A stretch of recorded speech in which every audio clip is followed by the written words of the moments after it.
Muito obrigada a presença de todos aqui no Recanto de Interlagos, essa casa que nos aconchega e nos recebe com todo carinho, com toda atenção para o nosso aprendizado, esse item tão necessário para todos nós, né? Pode colocar para mim, Drica, por favor? Bom, primeiro, o trabalho das parábolas, ele surgiu aqui no Recanto por uma sugestão de participantes que gostariam de estar conhecendo e entendendo um pouco mais das parábolas. E posso dizer que, para mim, pessoalmente, foi muito positivo conhecer um pouco das parábolas de Jesus. Mas por que Jesus falava em parábolas, né? Ele falava por muitas vezes através de parábolas, primeiro por ser um método de ensino muito comum naquela época. Então, era a forma alegórica que existia naquela época para que as pessoas entendessem um pouco mais, né? Era o método de ensino daquela época e também era para explicar verdades que às vezes o entendimento era muito complexo. Às vezes você quer contar uma história para uma criança, você não conta um conto, a historinha que faça com que ele tenha aquele entendimento moral. Esse era o objetivo das parábolas, tá? Para explicar as verdades mais complexas de uma forma simples. As parábolas atendiam à necessidade das pessoas daquela época em que ele esteve na Terra e continuam atendendo. Por que estudarmos o entendimento da parábola agora? Porque há muita divergência nas formas de entendimento, nas formas de expressão, que não são as mesmas que nós utilizamos hoje, certo? O estudo, né, que vai ser feito hoje é do Evangelho segundo o Espiritismo, no capítulo 13, tá? Quem quiser acompanhar, ler e entender um pouco, é no 13 e o título é Que a mão esquerda não saiba o que faz a direita. Dentro deste capítulo está o óbolo da viúva, tá? Que é o item 5 e 6. Para quem quiser nortear-se pela Bíblia, porque o Evangelho segundo o Espiritismo, ele é baseado, ele é estudado a partir da Bíblia. Então, assim, não tem divergência nenhuma com católica, com evangélica, é a partir da Bíblia. E na Bíblia você encontra em Marcos 12, versículo 41 e 44 e Lucas 21, do versículo 1 ao 4. Bom, o óbolo da viúva, tá? Vou ler a parábola para nós. Leamos juntos. E estando Jesus assentado de frente de onde era o gasofilácio. Gasofilácio era o quê? Era o local onde se fazia as ofertas, como todas as igrejas têm. Se você tem um valor a oferecer, eles passam o chapéu ou fica algo fixo. Naquela época era o gasofilácio. Observava ele, Jesus, de que modo deitava o povo ali o seu dinheiro, ou qual a forma que as pessoas colocavam as suas ofertas. E muitos que eram ricos deitavam com mão larga. E tendo chegado uma pobre viúva, lançou 2 pequenas moedas, que importavam ali R$1, ou seja, era uma quantia ínfima, mínima. E convocando seus discípulos, lhes disse: na verdade vos digo que mais deitou essa pobre viúva do que todos os outros que deitaram no gasófilo, ou seja, que deram algum valor. Porque todos os outros deitaram do que tinham na sua abundância, porém esta deitou da sua mesma indulgência tudo o que tinha e tudo o que lhe restava para seu sustento. Jesus, estando no gasofilácio, observou qual era a forma que as pessoas faziam suas ofertas e como foi a oferta da viúva.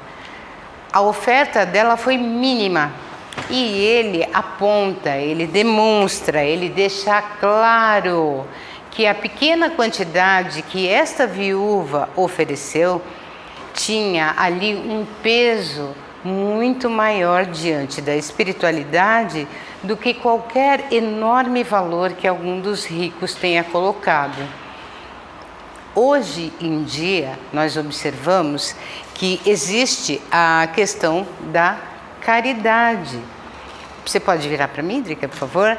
A caridade, ela existe, sim, de ofertarmos algo para o próximo de forma talvez metódica, cada um da sua forma, tá? Só que assim, quando nós analisamos o que muita gente se lamenta, é de não poder ter o valor devido para poder ajudar a muitos. E a parábola da viúva, ela fala exatamente de um ponto que é: a gente não tem que esperar ter para doar. Essa doação, ela pode ser natural. A gente fala aí de caridade. Existe a caridade usual, mas existe a caridade essencial. A caridade essencial é o que vem da nossa essência. É o que você vai ofertar com verdade e não apenas com a utilização dos moldes da sociedade. Olha, nós temos a obrigação de doar para a Casa X um valor Y, 10%, e nada disso significa caridade essencial. A caridade essencial é aquela que vem do Espírito. Vamos falar sobre ela. Bom, lendo aqui, muita gente lamenta não poder fazer todo o bem que desejaria por falta de recursos. E se querem fortuna, ou eu quero ganhar na loteria, porque aí eu vou ajudar todo mundo. Eu quero pegar a herança da família, porque eu vou ajudar várias pessoas. As pessoas dizem que é para bem aplicá-la. A intenção inicial dos 10% do valor que eu vou ganhar e que eu vou ajudar, ela é louvável, claro, não se tem dúvida disso. E pode ser até sincera, né, da parte de alguns, mas seria sincero da parte de todos essa doação desinteressada? Será que todo mundo tem dentro de si a verdadeira forma de doação? Pode, por favor. Em melhor conta tem Deus o pobre que divide com o outro seu único pedaço de pão do que o rico que apenas dá o que lhe sobra. A gente não pode esquecer que sobra é sobra, né? É aquele restinho, é aquele que você não quer mais. E será que aquele que você não quer mais significa verdadeiramente, dentro de uma postura de moral cristã, o que há de mais positivo? Ajuda. Mas vamos voltar isso para nós. Qual a verdade do que eu estou doando? Eu estou doando o resto? Eu estou doando aquela parte que eu não quero mais? E não foi isso que a viúva fez. A viúva, ela deu o que tinha. Por isso que Jesus faz questão de destacar. Porque a verdade da doação, ela vem acompanhada da nossa ação humana verdadeira, que é a caridade essencial. A caridade essencial é muito interessante analisar, porque esta caridade, ela parte de dentro de nós. E essa caridade, ela só vai partir de dentro de nós a partir que nós estejamos alimentando a nossa espiritualidade de forma positiva. Isso é o essencial. Eu tenho para oferecer o que eu conheço. Se eu estou lidando comigo e me alimentando da boa ação verdadeira, não a boa ação social, ela não é inútil, mas nós estamos vivendo um momento de alimentar o espírito. Então, quando eu falo de caridade essencial, quando Emmanuel fala de caridade essencial, ele fala desta nutrição que nós temos que gerar para nós mesmos para que a nossa caridade flua de forma verdadeira. Dá para entender o que eu estou falando? É possível o que eu estou falando? É real o que eu estou falando? Porque às vezes você separa mensalmente uma cesta básica para dar para aquele lugar. Só que se você dá aquela cesta básica, você dá aquele material sem que você tenha trabalhado o seu interno, você está apenas doando. Você não está movimentando a caridade que vem de dentro para fora. A gente não pensa nisso às vezes. Aí a LBV liga lá em casa e fala, olha, me dá 30 reais. Você dá 30 reais, mas e o valor daqueles 30 reais para você? O valor daqueles 30 reais na sua atitude. Porque a busca atual são das atitudes verdadeiras no nosso dia a dia, porque isso é nutrição para o espírito, é nutrição para a consciência. Então, quando a gente para pensar que está fazendo gestos maquinais, a gente vê que você está sim ajudando o outro, claro que está. Mas o primeiro que você tem que nutrir é a você mesmo. A palavra de Jesus diz e nos ensina: amai ao próximo como a ti mesmo. Então, para você amar o outro, você tem que amar você. E para você amar, você tem que se conhecer e se nutrir de verdades. Que seja para você dar um grão de arroz, um bom dia, com verdade, com carinho, com atenção. Às vezes você impede que uma pessoa vá ali na ponte, pule e se mate, porque ela não estava sendo enxergada, mas você enxergou, e aí? Você está fazendo um bem natural, de forma natural, tá? Em Melhor Conta Tem Deus, a gente já leu esse. Olha, a caridade, ela não precisa ter uma face. Eu não preciso obrigatoriamente dar uma cesta básica, cooperar com dinheiro. Não. A caridade tem várias faces. Você tem diante de si uma pessoa que você não sabe, mas precisava ser vista, você olhou e deu um bom dia. Ela não precisa ter face. Não é porque é um mendigo que você obrigatoriamente tem que ajudar. Vou até contar uma historinha para vocês, com essa história dessa caridade fictícia. Eu andando ali na Ana Rosa, estava com um pacote de bolacha na mão, vi aquele mendigão, né, ali, eu falei, meu Deus, eu tenho bolacha, eu vou dar a bolacha para ele. No que eu entreguei, ele devolveu, tacou tudo em cima de mim. Eu achei que ele precisava. Eu não mensurei a situação. Talvez ele tivesse bolacha o dia inteiro, ele não gostasse daquele sabor. Mas eu não mensurei. Eu me sentia caridosa. E não era isso. Talvez se eu tivesse falado para ele, bom dia. Se eu tivesse falado para ele, pô, você quer?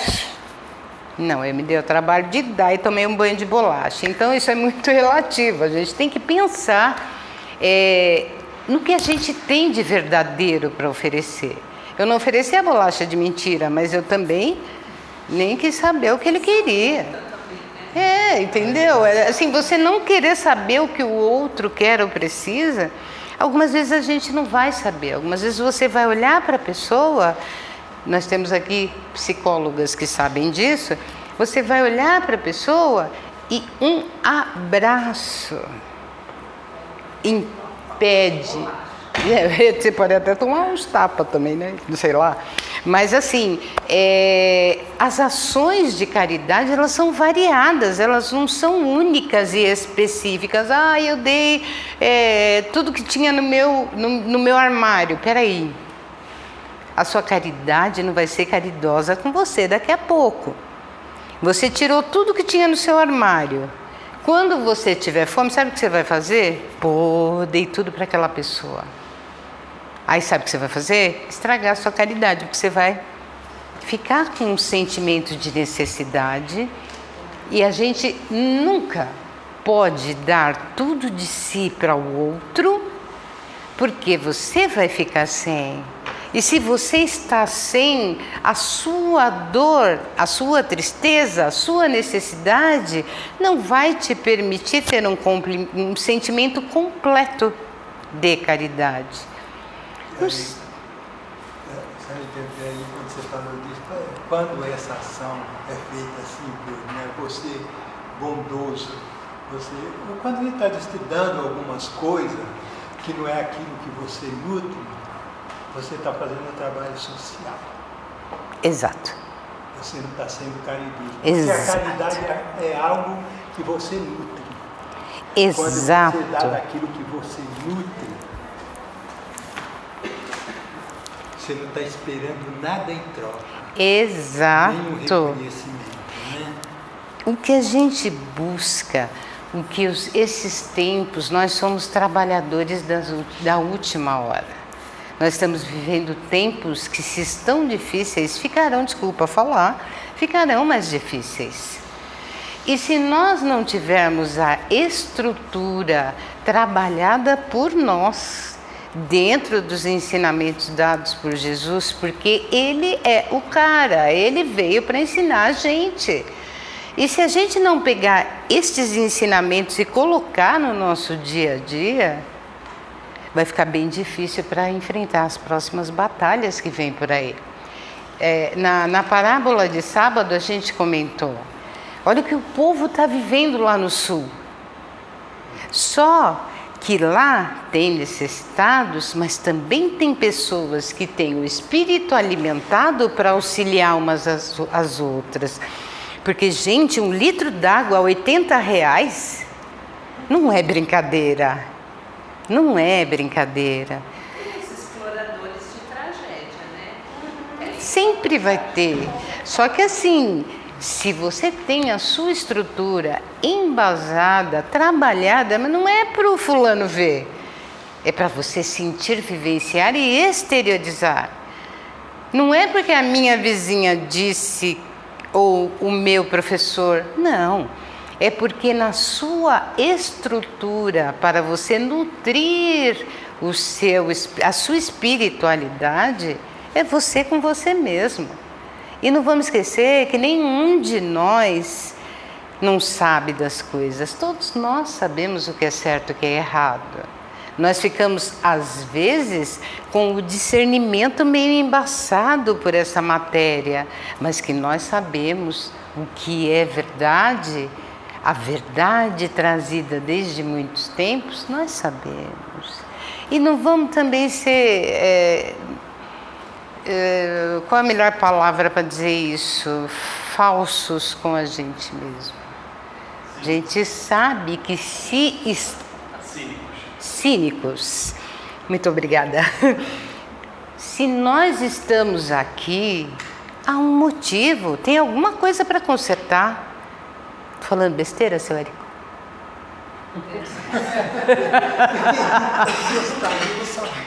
Não, se nós estamos aqui, não estamos nos mundos angelicais, no próximo plano, mundos felizes, nós temos algo para aprender aqui, é inquestionável. E vamos só questionar mais uma coisa, é inquestionável que nós somos espíritos, que nós somos consciências em aprendizado. Não dá para questionar isso, porque agora eu estou aqui encarnada, mas em outra condição eu serei desencarnada e não deixarei de ter vivido o que vivi para viver próximas situações, só se nessa daqui eu resolver ser uma Chico Xavier, mas né, já passou um pouquinho, né? Não dá. Então, assim, analisando friamente, nós estamos aqui para aprendizado. Aqui não é objetivo final. Aqui é estrada, é caminhada, é aprendizado, é melhoria, é passagem. Eu sei qual é o objetivo? Claro que não, eu também estou aqui na passagem. Por isso nós estudamos, por isso nós buscamos principalmente nos conhecer. Qual foi a palavra de Jesus? Conhece-te a ti mesmo. Não é verdade? Então, se a gente está aqui para se conhecer e a gente tem que se trabalhar, a caridade essencial é um dos itens. Se eu te der uma flor, tem que ser sem aguardar retorno. Eu estou te dando porque do meu coração quer dar para o seu. Para que seja positivo e evolutivo para mim e que seja positivo e evolutivo para o outro. Sabe por quê? Porque aquele outro eu posso impedir até de ter um erro consigo mesmo. E eu vou ter o retorno natural que o bem nos dá. E a caridade é um bem. Mas assim, eu vejo assim essa coisa, essa palavra aqui, fora da caridade não há salvação. E hoje a gente percebe, muitas vezes todos nós, negociando com Deus, tentando fazer caridade. Eu apenas social, né? Só no social. Uhum. Porque eu acho assim, que fora do autoconhecimento, do saber quem somos, não há salvação. Porque quando eu sei quem eu sou, eu sei quem você é. Eu vou entender, né? Eu vou te ver além das aparências. Apesar de tudo que possa parecer. Mas sabia... quando eu sinto em mim a essência do eu sou, eu sei que o que há em mim, há em você, há em todos nós. Era isso que eu ia dizer. Às vezes você reconhece até que a pessoa não é aquela, né? Mas se você oferecer algo verdadeiro e natural para aquela pessoa, que não é toda aquela beleza, algum retorno tem. E não é beleza física que eu estou falando, não. Eu só estou usando um termo ameno para ficar mais fácil para a gente. Então, a caridade, ela não precisa ter uma face. Nós concluímos juntos que não tem apenas um caminho para a caridade, né? Principalmente quando esse caminho é para dentro e de dentro para fora, com verdade. Ela não precisa ser apenas material, pode ser uma atitude, uma palavra amiga, um olhar meigo e as boas intenções verdadeiras. Temos o desafio de fazer o bem sem esperar a gratidão das pessoas. A gratidão está dentro de nós, a riqueza está dentro de nós. Então aí a gente está falando da centelha divina colocada pelo Criador dentro de cada um de nós, e somos nós que fazemos com que esta centelha venha a brilhar, a fluir, a refletir de forma positiva para os outros, a partir do que eu tenho a oferecer, para os outros, a partir do que você, cada um de nós tem a oferecer com verdade e naturalidade para o próximo. Correto? Deu nosso tempo. Alguém gostaria de comentar alguma coisa? Eu adoraria que alguém comentasse alguma coisa. Eu acho assim super maravilhoso que nós temos dentro de si, podemos colocar, exteriorizar. Eu tenho. Não foi hoje que falou. Conhece-te a ti mesmo. Foi Sócrates. Foi Sócrates e... Depois eu não sei. Se você disse Sócrates foi o primeiro que falou. Eu acho que foi Emmanuel também. Foi Sócrates e Emmanuel que falou conhece-te a ti mesmo. Sócrates, né? Então. Tanto que sei que nada sei. Foi Sócrates Também. Sei que nada sei. Agora Shakespeare disse ser ou não ser essa questão. Filosofar, né? A gente pode falar. Complemento aqui a minha amiga. Jesus diz: conheceis a verdade vos libertará. Conheceis a ti mesmo, e você mesmo consegue se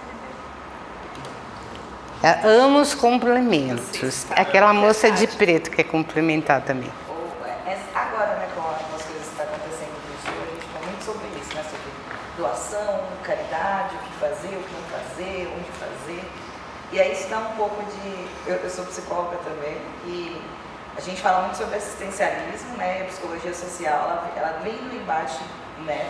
Que é assim, é muito importante o assistencialismo, né? Principalmente agora nas tragédias, mas assim na vida social em real. Muito importante o assistencialismo, mas também é importante o olhar, né? Eu acho que mais ou menos foi isso que a senhora quis dizer, que é o olhar. Porque a gente vai dar palestras em invasão. Esses dias eu fui dar uma palestra sobre o Dia das Mulheres. E ia falar da autoestima da mulher. Aí quando eu cheguei eu falei, cara, não dá pra falar da autoestima da mulher aqui. Muita coisa antes. para eu dizer que ela precisa pintar a unha e fazer a sobrancelha. Então, a caridade, eu falo que a gente tem que entender um pouquinho antes, né, para depois de fato ir doar a bolacha, por exemplo, que é engraçado, que é muito doido, porque é instintivo, né? Você só foi dar a bolacha porque entendeu. Não, a gente se dá o direito de entender que está na condição de, olha, eu posso, sabe, assim, tem umas coisas que a gente precisa acordar. Então, uma soberba inconsciente, né? Exato, exato. Bem arrogante. Eu lembro um dia, tem um senhor que ele fica vendendo paçoquinha no farol. E eu não como essas coisas, né? Vou comprar. Eu bem que ajudar gosto. ele, né? Aí eu peguei e comprei lá umas paçoquinhas e falei, eu não como, pode ficar para você ali, você Vende para outro. Vende para outro. Ele pegou, eu estava com ele pegou e falou, eu estou trabalhando. Você Não estou pedindo esmola. Não estou pedindo. Caramba, mas que lição que ele me deu. Não, mas a gente precisa. Desse tamanho, com a cara Eu vermelha. estou trabalhando, eu não estou de dinheiro. Só faltou, não falo isso, mas Mas o gesto é bom dele entendedor, foi, meia palavra basta. Ele pegou lá, né, pode levar, você dá para mim. Existem anjos entre nós, né? E esses anjos, eles dão alertas assim, que você até faz assim, faz de conta aqui, mas fica a lição. Fica. Eu acredito muito nesses anjos. É meu trabalho. Não é esmola. Eu acho que todo mundo aqui já passou por um carão desse, em algum momento. Então, Querendo fazer e achar que... Fala, meu bem. Não, melhor que a história da Helena tem Fala mais alto. Fala mais alto um pouquinho. Na época que eu trabalhava, eu vou saindo ali, aí tem um farol na Assembleia, né, legislativo, que é um farol demorado. Aí veio um rapazinho me pedir dinheiro. Eu falei, olha, dinheiro eu não tenho, eu tenho esse pacotinho de balinha de lama, você quer que eu não tô com cara? Tô com cárie? Com cara. É uma boa justificativa. Agora fala que foi melhor da sua. Não, com certeza. Mas espera aí que tem mais uma. Eu, ali na frente do Extra, num barzinho, curtindo a noite, batendo papo, tudo maravilhoso. Aí passou um rapaz, o barzinho era assim, né? Entrava aqui e saía aqui. Entrou um menininho, né, assim, de seus 18, 19 anos. Aí, tia, tem alguma coisa para me dar? Eu falei, ai, querido! Peguei um pedaço de frango, dei para ele. Ele olhou assim para mim, deu a volta. Aqui era a rua, ele chegou aqui. Aí, sua véia! Foi isso, bisou. Foi bem isso. 2-1. Não, é verdade. Foi. Quem é o próximo? Eu me achando. Porque a gente tem isso. E quando você não toma o cutucão, você não. Eu acho que isso é uma outra lição também. Eu ia falar algo parecido. Na real, o que a gente tem que aprender é se comunicar. Quando eu falo a gente, eu também. A Sim, gente tem que aprender a se comunicar, né? entendi. O que você quer? O que você está precisando? Qual é a sua necessidade? Né? Perguntar à pessoa. Você quer o frango? Você quer a bolacha? Você quer uma bolacha? Agora, tem situações em que a pessoa fala o que ela quer. Já aconteceu comigo. A pessoa bateu lá na minha porta. Moça, o meu filho está sem leite, eu precisava de um dinheiro para comprar leite.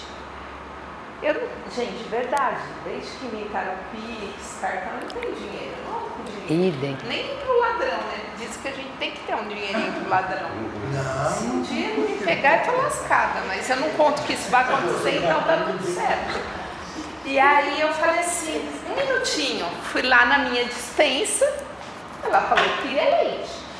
Peguei o leite. Ah, mentira. Leite em pó. Ah, mentira. Tá aqui. Ela, o que é isso? É leite. Você não falou que precisava de dinheiro para comprar leite? Você não precisa nem ter trabalho de comprar, tá aqui. Meu filho tem alergia a esse leite. Oh. Falei, então aí já tenta conseguir ir no posto de saúde, porque isso é o que eu tenho. mas tudo isso, tudo dá certo. É a experiência da vida. A gente aprende. A gente aprende em todos os momentos. ela aprendeu quando o rapaz levou a bolacha para ela, inclusive, para testar o nosso ego. Sabe, quando a pessoa falou, eu estou trabalhando, eu aprendi a respeitar. Da próxima vez eu pego e dou para outra, mas respeito o trabalho. Eu espero dele, ele a pedir, dignidade ou dele. eu pergunto. É a nossa forma de olhar. É. Sabe? E por isso, quando a gente conhece a si mesmo, nós passamos a olhar além dessas aparências. Sabe? Eu olho para o outro e vejo que o divino que está em mim também está nele.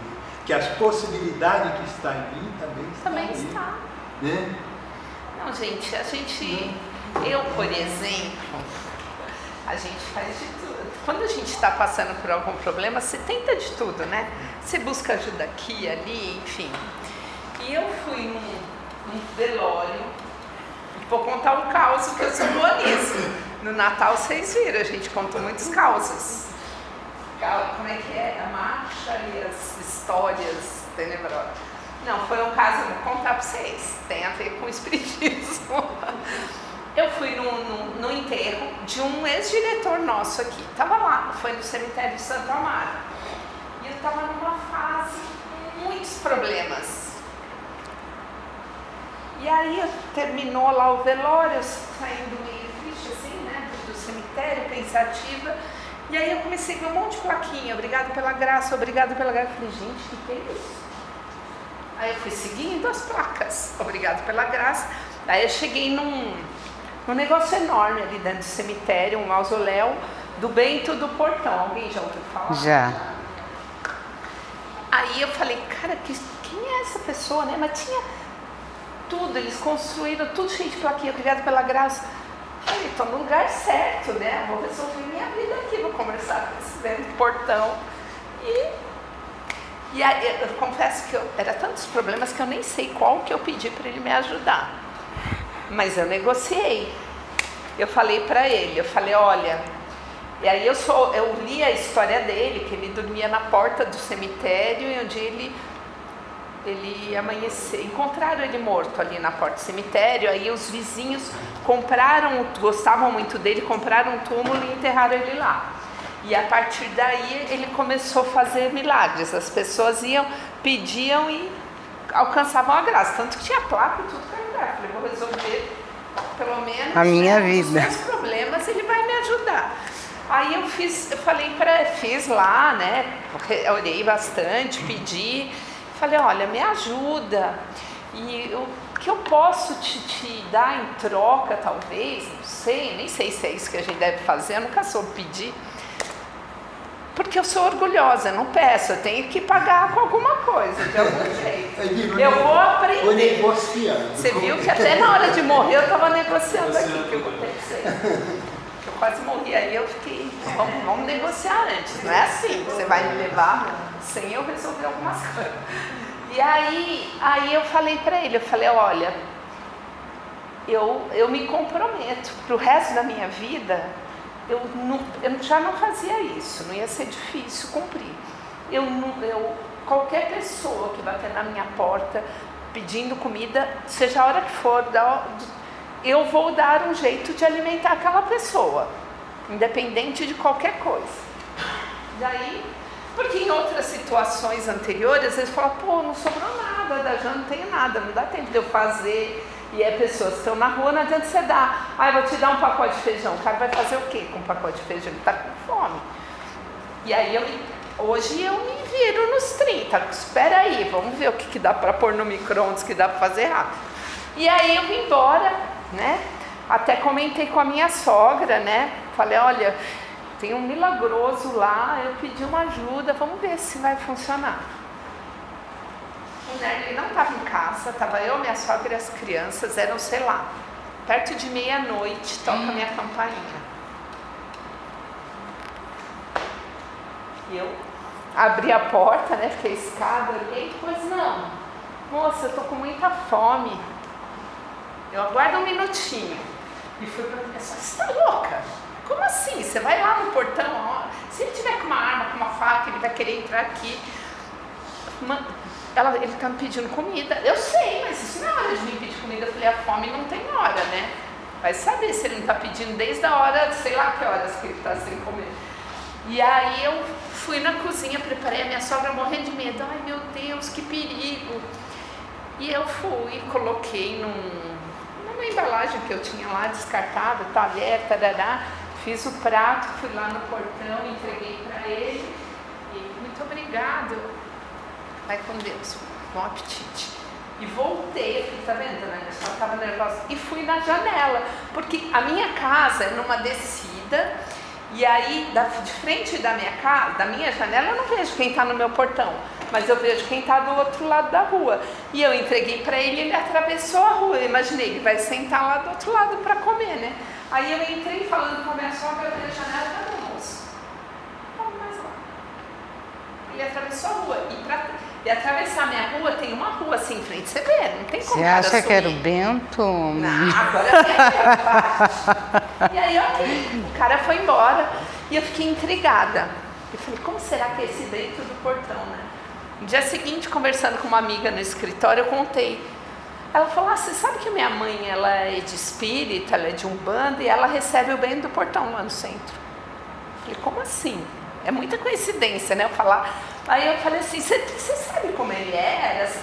Eu tenho uma foto, quando ele morreu, saiu no jornal, tem lá no centro, inclusive. Você precisa trazer para eu ver. Era o cara, gente, juro. Era ele. A hora que ela me mostrou a foto, me até bambeou a perna.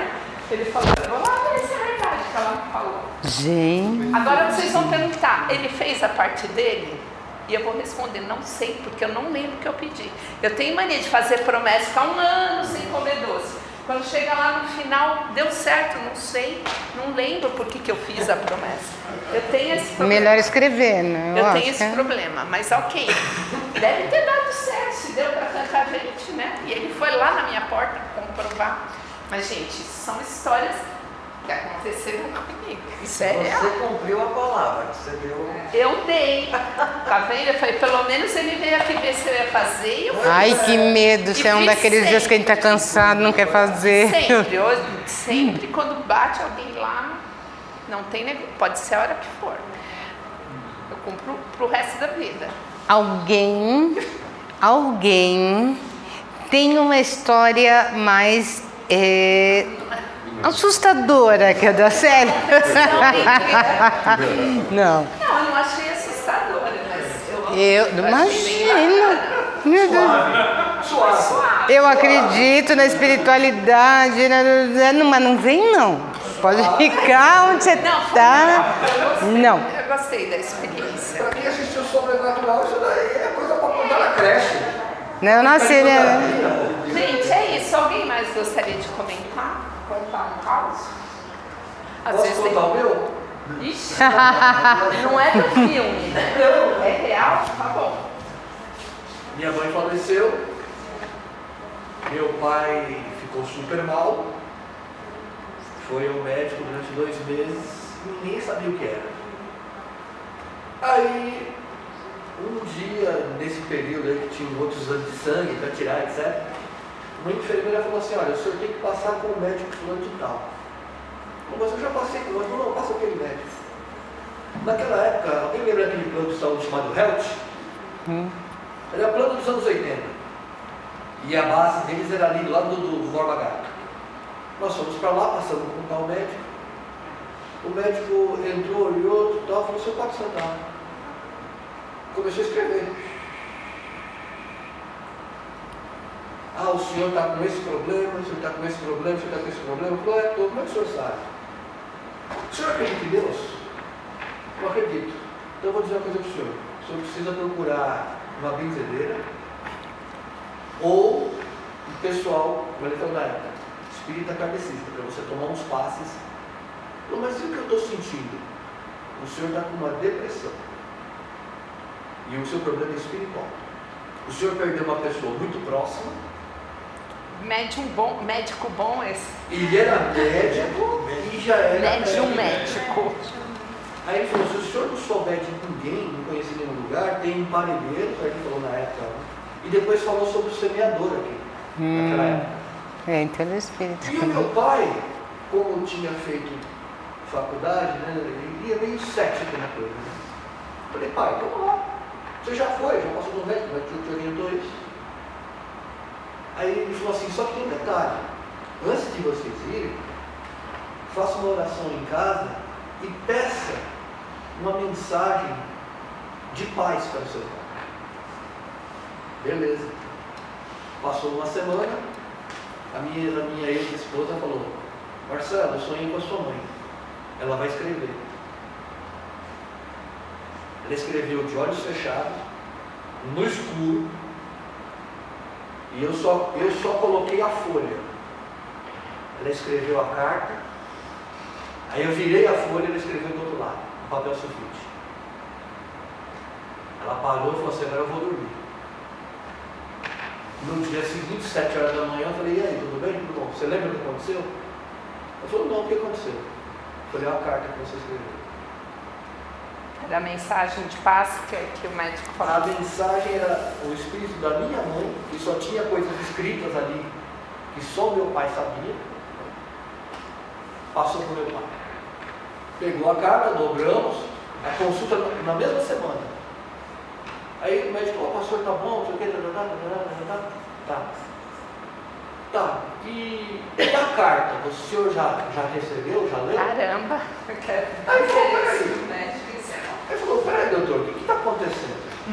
Ele falou, o senhor é cético, não é cético? Ele falou, sou. Então, eu sei que o senhor recebeu uma carta. Ele falou, como sai? Ele falou, porque o meu orientador espiritual mandou uma carta lá na casa do seu filho, onde o senhor morava com a sua esposa, explicando os acontecimentos.